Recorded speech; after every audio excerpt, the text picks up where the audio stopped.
ایک دفعہ کا ذکر ہے کہ کسی ملک پر ایک شہزادہ حکومت کرتا تھا جس کا نام شہزادہ سیف الملوک تھا۔ شہزادہ اپنی بہادری اور انصاف پسندی کی وجہ سے پورے ملک میں مشہور تھا۔ ایک دن شہزادے سیف الملوک کو خبر ملی کہ اس کے ملک کے ایک حصے میں ایک پرانا اور خوفناک محل ہے جس میں عجیب و غریب واقعات رونما ہوتے رہتے ہیں۔ لوگ کہتے تھے کہ محل میں بھوت رہتے ہیں جو رات کو نکل کر لوگوں کو ڈراتے ہیں، اور اگر کوئی بھی اس محل کے اندر جاتا ہے تو زندہ واپس نہیں آتا ہے۔ شہزادہ سیف الملوک نے فیصلہ کیا کہ وہ خود محل میں جا کر حقیقت معلوم کرے گا۔ اس نے اپنے چند وفادار ساتھیوں کے ساتھ اس خوفناک محل کی طرف سفر کا آغاز کیا۔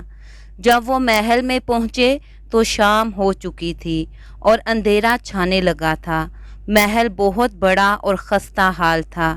دروازے پر جگہ جگہ جالے لگے ہوئے تھے اور ہر طرف خاموشی ہی خاموشی تھی۔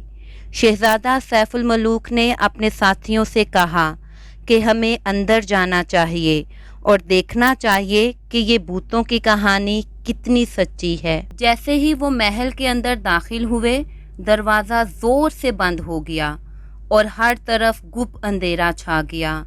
شہزادہ سیف الملوک نے اپنی مشال جلائی اور ادھر ادھر دیکھنے لگا۔ محل کے کمرے بہت بڑے اور خوفناک نظر آ رہے تھے۔ دیواروں پر پرانے خون کے داغ تھے اور فرش پر عجیب و غریب نشانات بنے ہوئے تھے جن کو دیکھتے ہی بدن میں کپ کپی طاری ہو جائے۔ اچانک ایک خوفناک چیخ سنائی دی، آ! شہزادہ اپنے ساتھیوں کو ساتھ لے کر اس آواز کی طرف بڑھا۔ جیسے ہی وہ ایک بڑے ہال میں پہنچے، انہوں نے دیکھا کہ ایک بڑی میز پر ایک قدیم کتاب رکھی ہوئی ہے۔ کتاب کے ارد گرد روشنیاں خود بخود جل رہی تھی۔ شہزادہ سیف الملوک نے کتاب اٹھا لی اور پڑھنے لگا۔ کتاب میں لکھا تھا کہ یہ محل ایک ظالم بادشاہ کا تھا جس نے اپنی رعایا پر بہت ظلم کیے تھے۔ اس بادشاہ کی روح اب بھی اس محل میں بھٹکتی ہے اور جو بھی اس محل میں آتا ہے وہ اس کو بہت ڈراتی اور تنگ کرتی ہے۔ اس بادشاہ کی بھٹکتی ہوئی روح کو سکون چاہیے تھا، اس کی بے سکون روح ادھر ادھر بھٹکتی رہتی ہے۔ شہزادہ سیف الملوک نے کتاب بند کی اور کہا کہ ہمیں اس روح کو سکون پہنچانے کے لیے کچھ نہ کچھ تو کرنا ہوگا، نہیں تو یہ واقعات ایسے ہی رونما ہوتے رہیں گے اور لوگ خوف کا شکار رہیں گے۔ ہمیں کچھ نہ کچھ تو اس کے لیے کرنا ہوگا تاکہ یہ محل دوبارہ سے آباد ہو سکے۔ اتنے میں ہی ایک سایہ نمودار ہوا۔ وہ ظالم بادشاہ کی روح تھی جو شہزادے کی طرف بڑھنے لگی۔ شہزادہ سیف الملوک نے اپنی تلوار فوراً نکالی اور کہا، اے ظالم روح، وہیں پہ رک جا، میں تجھے سکون پہنچانے آیا ہوں، تجھے اب اس دنیا سے رخصت ہونا پڑے گا۔ بادشاہ کی روح نے کہا کہ مجھے صرف سکون تب ہی ملے گا جب تم میری کہانی سنو گے۔ شہزادے نے کہا کہ ہاں، میں تمہاری کہانی سننے کو تیار ہوں۔ بادشاہ نے کہا کہ میں اپنے وقت کا بہت ہی ظالم بادشاہ تھا۔ میں ہر کسی کو ان کی چھوٹی چھوٹی غلطی پر بھی سزا دیتا تھا، لیکن ایک دن تو میں نے ظلم کی حد ہی کر دی۔ میں ایک دن شکار پر جانے والا تھا۔ میں نے اپنے کچھ ساتھیوں کو اپنے ساتھ لیا اور اپنے سفر کا آغاز کیا۔ ہم لوگ چلتے چلتے ایک جنگل میں آ گئے تھے۔ جنگل بہت ہی گھنا تھا۔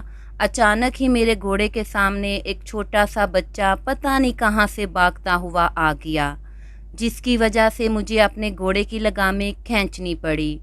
گھوڑا اپنا توازن برقرار نہ رکھ سکا اور میں گھوڑے سے نیچے گر گیا۔ مجھے اس بچے پر بہت غصہ آیا۔ وہ بچہ ڈرا سہما ایک طرف چپ کر کے کھڑا تھا۔ میں چاہتا تو اس بچے کو معاف کر سکتا تھا، لیکن میں تو بادشاہ تھا اور میں اتنی سی بھی غلطی کسی کی معاف نہیں کر سکتا تھا۔ میں نے ایسا نہیں کیا۔ میں نے سپاہیوں کو حکم دیا کہ اس بچے کو عمر بھر کے لیے جیل میں ڈال دیا جائے۔ بچہ زور زور سے رونے لگ گیا۔ اس کے رونے کی آواز سن کر اس کے والدین ایک طرف سے بھاگتے ہوئے آئے۔ شاید وہ پورا خاندان جنگل میں لکڑیاں کاٹنے کے لیے آیا تھا۔ یہ ایک لکڑہارا، اس کی بیوی اور اس کا بچہ تھا۔ لکڑہارے اور اس کی بیوی نے آتے ہی میرے پیروں میں گر کر گڑ گڑانا شروع کر دیا اور التجا کرنے لگے کہ حضور، حضور بچہ ہے، اسے معاف کر دے۔ لیکن ان کے گڑ گڑانے کا مجھ پر کوئی اثر نہیں ہوا۔ میں نے ایک دم غصے سے اپنی تلوار اٹھائی اور ان کی گردنیں ان کے تن سے جدا کر دیں۔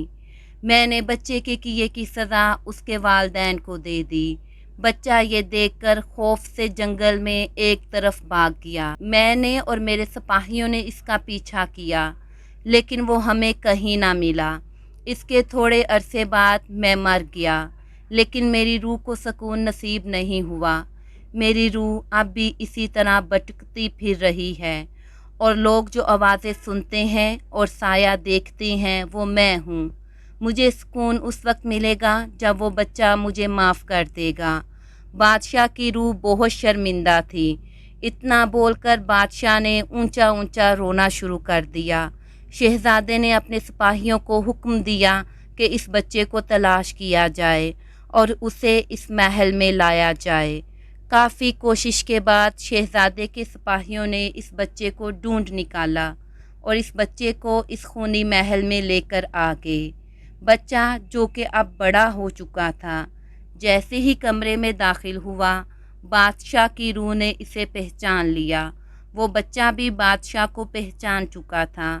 بادشاہ کی روح اس کے پیروں میں گر گئی اور اس سے گڑ گڑا کر معافی مانگنے لگی، کیونکہ اس نے اس کے ماں باپ کو ناحق مارا تھا۔ وہ چاہتا تو بادشاہ ہونے کی وجہ سے درگزر کر سکتا تھا اور انہیں معاف کر سکتا تھا، لیکن اس نے ایسا نہیں کیا۔ بچے کی آنکھوں میں بھی آنسو آ گئے۔ اس نے اعتراف کیا کہ میرے مرے ہوئے ماں باپ واپس نہیں آ سکتے، لیکن اگر تم شرمندہ ہو اور اپنے گناہ کی توبہ چاہتے ہو اور میری معافی کے طلبگار ہو تو میں تمہیں معاف کرتا ہوں تاکہ تمہاری روح کو سکون ملے۔ تو میں نے تمہیں سچے دل سے معاف کیا۔ یہ بول کر وہ بچہ بھی پھوٹ پھوٹ کر رونے لگا۔ بچے کے منہ سے یہ الفاظ نکلتے ہی محل میں روشنی پھیل گئی اور بادشاہ کی روح ایک دم سے غائب ہو گئی۔ محل دوبارہ سے خوبصورت ہو گیا اور وہاں کی خوفناکیت ختم ہو گئی۔ شہزادہ سیف الملوک اور اس کے ساتھیوں نے خوشی سے محل چھوڑا اور اپنے محل واپس آ گئے۔ اس دن کے بعد اس محل میں کوئی خوفناک واقعہ رونما نہ ہوا۔ شہزادے نے اس کہانی سے ایک سبق حاصل کر لیا کہ معاف کر دینا بہت بڑی خوبی اور نیکی ہے۔